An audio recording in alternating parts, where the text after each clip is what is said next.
Hello students, कैसे हैं आप सब लोग। उम्मीद है आप सब अच्छे होंगे और सब एकदम मज़े में होंगे। तो आइए आज हम बात करते हैं चैप्टर नंबर 1 यानी कि नंबर सिस्टम की एक्सरसाइज 1.2 क्लास 9 के मैथ की एक्सरसाइज है। पहला क्वेश्चन है, state whether the following statements are true और फॉल्स, जस्टिफाई योर आंसर। बताना है कि ट्रू है या फॉल्स है और आपको अपना आंसर जस्टिफाई करना है। तो पहला पॉइंट है, every irrational number is a real numbers. ठीक, अब रियल नंबर्स को समझते हैं हम। रियल नंबर क्या क्या होते हैं, रियल नंबर को समझ लेते हैं। पहले होते हैं 1 2 3 4 5, ये होते हैं नेचुरल नंबर। उसके बाद 0 और ऐड कर देते हैं तो 1 2 3 4 5, ये होते हैं होल नंबर्स। उसके बाद आ जाते हैं इंटीजर्स, वो आ जाते हैं -1 0 और 1 2, ये माइनस के नंबर आ जाते हैं। तो फिर ये इंटीजर्स आ जाते हैं। फिर इसमें रैशनल नंबर आ जाते हैं P एंड Q। उसके बाद फिर इरेशनल नंबर्स आते हैं। तो every irrational number is a real number, यानी कि ये सारे रियल नंबर्स में आते हैं। Natural number, whole number, integer, rational numbers और इरेशनल नंबर्स, सब के सब रियल नंबर्स में आते हैं। तो ये वाला पॉइंट हमारा ट्रू हो जाएगा। हमने इसको इस तरह से करके दिखा दिया। सेकेंड वाला पॉइंट है, every point on the number line is of the form of √m where m is a natural number. ये कह रहे हैं कि नंबर लाइन पे जो हम नंबर दिखाते हैं वो every point on the number line is of the form of √m, √m की फॉर्म में होगा। मान लीजिए ये 0 1 और 2, ये कह रहे हैं कि √m की फॉर्म में होगा, लेकिन ऐसा नहीं है क्योंकि इस साइड जो है हम चलते हैं पॉजिटिव नंबर्स और इस साइड चलते हैं नेगेटिव नंबर्स। अब √ का जो आउटकम आता है वो हमेशा पॉजिटिव आता है। नंबर लाइन की बात कर रहे हैं हम।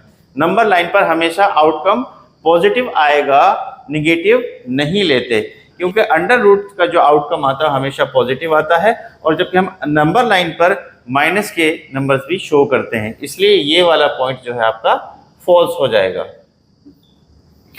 अब तीसरे पॉइंट की बात करते हैं, every real number is an irrational numbers. कहने का मकसद ये है कि हर एक रियल नंबर जो होता है वो इरेशनल नंबर्स होता है। तो ऐसा नहीं है, क्योंकि रियल नंबर्स में फिर वही क्या क्या आते हैं, 1 2 3 4, फिर 0 1 2 3 4, उसके बाद -2 -1 0 1 2, उसके बाद फिर P/Q की फॉर्म में 1/2। फिर इरेशनल आते हैं, इरेशनल जैसे √2 √3। तो every real number is an irrational numbers, ये गलत हो जाएगा क्योंकि हर नंबर जो है वो हर एक रियल नंबर इरेशनल नंबर्स नहीं होता, इसलिए ये हमारा पॉइंट्स भी फॉल्स हो जाएगा। अब आते हैं क्वेश्चन नंबर 2 पर। सवाल को ध्यान से पढ़ना है। Are the square root of all positive integers, यानी कि all the square root of positive integers. Positive integers क्या होते हैं, 1 √2 √3 और √4। क्या ये इरेशनल होंगे? पॉजिटिव इंटीजर्स ये आ गए 1 2 3 4 और इनका √ क्या ये इरेशनल होगा? नहीं, क्योंकि जब इनका हम आउटकम लेकर के आएंगे तो √ तो हो जाएगा 1 और 1 के नीचे 1 लिख सकते हैं, तो ये हो जाएगा रैशनल नंबर्स। ठीक है, √2 जो है वो इरेशनल नंबर्स है, इसको हम मान लेंगे। √3 भी इरेशनल नंबर्स है, इसको भी हम ये मान लेंगे। लेकिन अगर √4 को हम आउटकम निकालेंगे तो ये हो जाएगा √2 × √2 यानी कि 2, और ये 2 के नीचे अगर 1 लिख देंगे तो ये एक रैशनल नंबर्स हो जाएगा। तो ये बात गलत साबित हुई कि स्क्वायर रूट के जो पॉजिटिव इंटीजर्स होते हैं वो हमेशा इरेशनल होते हैं। तो ये पॉइंट्स भी हमारा फॉल्स हो जाएगा, क्योंकि देखिए ये इरेशनल है, ये इरेशनल है, लेकिन ये एक रैशनल नंबर्स आ जाएगा और ये 1 भी एक रैशनल नंबर्स आ जाएगा। अब आते हैं क्वेश्चन नंबर 3 पर, जो कि लास्ट क्वेश्चन है हमारा, कि show how √5 can be represented on the number line, यानी कि √5 को नंबर लाइन पे हम कैसे रिप्रेजेंट करते हैं उसको देखते हैं। यहाँ पर हम क्या करेंगे, ये हमारा 0 है पॉइंट, इसको हम O भी मान सकते हैं।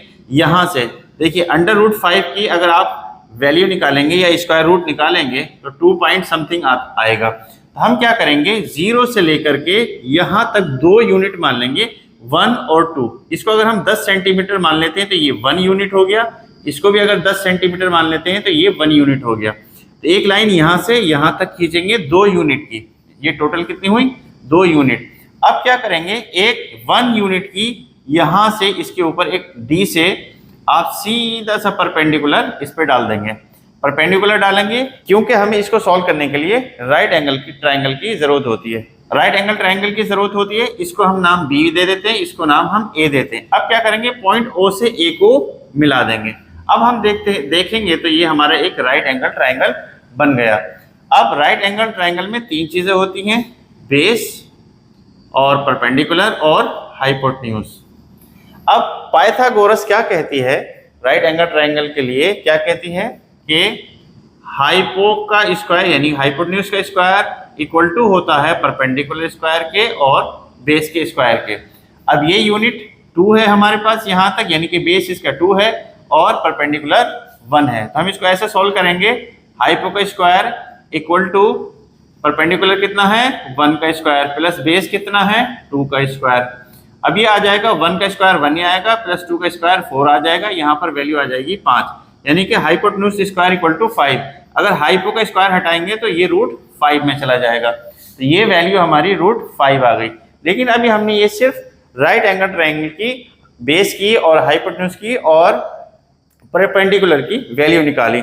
अब नंबर लाइन पे क्या कैसे शो करेंगे, उसके शो करने के लिए पॉइंट ओ जो है वो यहाँ पर आप जो कंपास है उसकी नोक यहाँ पर रखेंगे और पेंसिल की नोक यहाँ पर रखेंगे। इस तरीके से इसको फैला लेंगे और यहाँ से एक जो इसको छूते हुए एक कट लगाएंगे और यहाँ तक आ जाएंगे। तो यहाँ से ये जो वैल्यू आपकी ये पॉइंट है इसको मान लीजिए सी मान लेते हैं, तो पॉइंट ओ से लेकर के सी तक, पॉइंट ओ से लेकर के सी तक जो वैल्यू आपकी आएगी वो √5 होगी। ये थी आपकी एक्सरसाइज 1.2 जिसको हमने इस तरीके से सॉल्व किया। उम्मीद है आपको समझ आई होगी।